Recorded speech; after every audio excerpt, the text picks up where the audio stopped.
Now, obviously, money-wise, this is not going to work out 1-to-1, and we are going to ignore when it does say failed, because it will for a decent amount of these trades, because of January 15th being when a lot of players can be traded once again, especially with the Jonathan Kuminga trade. And there are some other players that we're going to potentially be looking at that it's not going to work because of this. So we are just going to be worrying about the allowable amount. If those are green, then that means that it should in theory work, as far as I can tell.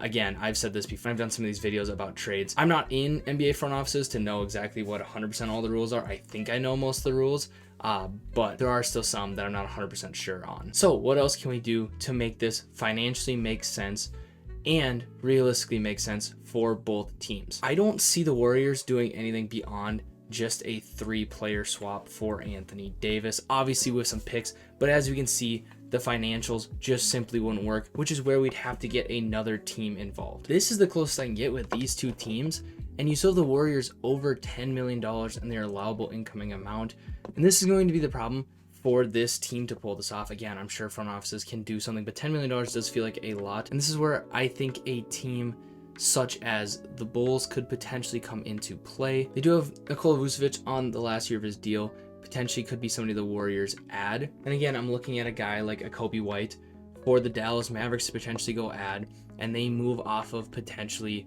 a Buddy Hield in this situation, and even potentially a Moses Moody in this situation, and $404,000. I'm sure that there is something that NBA front offices can do to make that number disappear.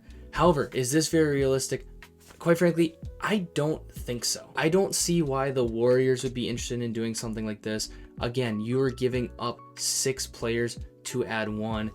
I don't know what the picks look like. Obviously, we can add some picks, but now you have to go fill out a roster. To get this version of this done, you would have to find 4 players at the minimum. And by the way, you have $1 million to do all that. And granted, you can go over 4 minimum contracts, but now you have a whole roster where you're getting guys off the street in mid-January, and you've gutted your whole future. I mean, Pods is gone, Kuminga's gone, Buddy Hield is gone. I mean, you wouldn't necessarily consider him a young player, but he's on the younger side. Moses Moody is gone. Does not seem like a bright future when this core would be 37, 36, 35, and 32.